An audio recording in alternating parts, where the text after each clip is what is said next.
शरीर अपने घर जाने के लिए यानी बनाया गया। साधन धाम मोक्ष कर द्वारा, साधना का घर है, मोक्ष का दरवाजा इसी में है, देवी देवताओं में नहीं है, 17 तत्वों के लिंग शरीर में नहीं है। जब उनका समय पूरा हो जाता है तो पूर्ण छीड़े मृत्यु लोके, इसी मृत्यु लोक में उनको ढकेल दिया जाता है। राजा महाराजा के यहाँ जन्म ले लेते हैं, बड़े बड़े शेर साहूकारों के यहाँ जन्म ले लेते हैं, पंडित मुल्ला पुजारी बना दिए जाते हैं, मठ के मठाधीश बना दिए जाते हैं, आश्रम के महंत बना दिए जाते हैं, और भजन पूजन तो करते नहीं, गृहस्थों का अन्न खाते हैं। मंदिरों में मठों में कैसा अन्न जाता है, कहते हैं हमारा कोढ़ ठीक हो जाए तो 1 बोरा चावल दे आवें, कत्ल का मुकदमा जीत जाएं तो 1 टीन देसी घी दे आवें, हम देखो इसमें फंस गए और हम इससे अगर उबर जाएं तो 1 बोरा चावल दे आवें। अब इसी तरह का माल जाता है। तो जब खाओगे उनका दिया हुआ तो अदा करना पड़ेगा, यानी कर्मों को अपने काटने के लिए ही तो वो वहाँ पर देते हैं। तो उसमें उनके कर्म जो लगे हुए हैं उसको जब खाओगे तो भाई अदा करना पड़ेगा। और या तो ज्ञान अग्नि जलाओ अंतर में, उनके कर्मों को जलाओ, तो भजन के द्वारा ही ज्ञान अग्नि जलती है। सही पूजा उपासना जब मालूम हो जाती है तभी ज्ञान अग्नि जलती है, तो वो तो कर नहीं पाते हैं, उसको तो मालूम नहीं कर पाते।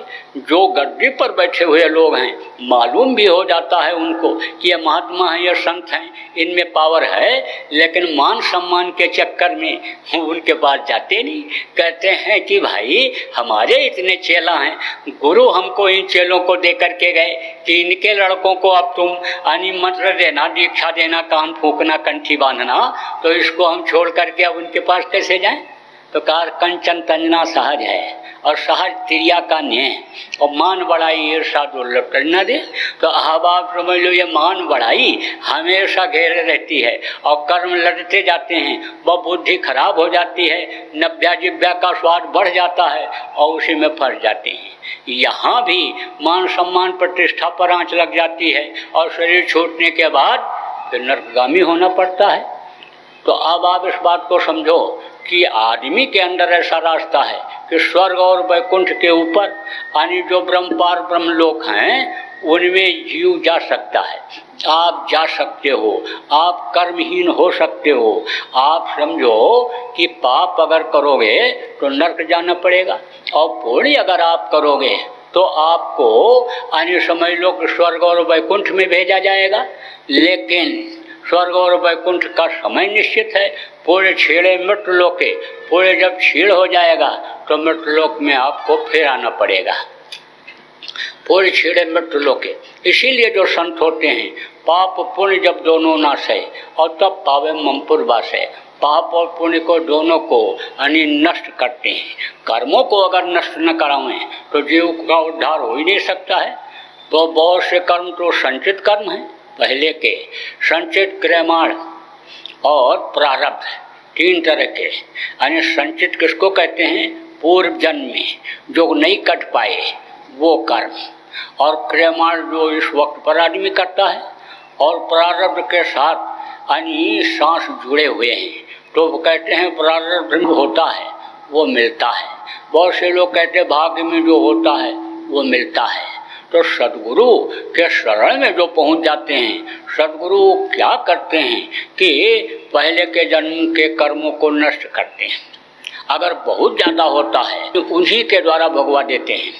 अब कर्मों को कैसे कटवाते हैं इसका भान जीव को नहीं होता है, इसका अंदाजा नहीं लगता है, लेकिन यानी वो कर्म कट जाते हैं।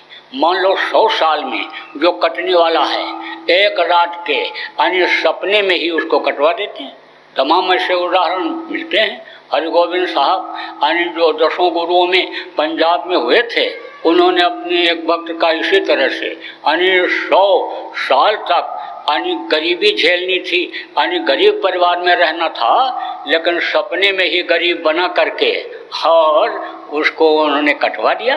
ऐसे ही कटवा देते हैं, यानी प्रचार करवा करके, यानी भजन करवा करके कटवा देते हैं और सिखा देते हैं। कि भाई आगे कोई ऐसा बुरा कर्म यानी बनने न पावे, उसके लिए खान पान सही कराते हैं, उसके लिए विचार भावनाएं सही कराते हैं।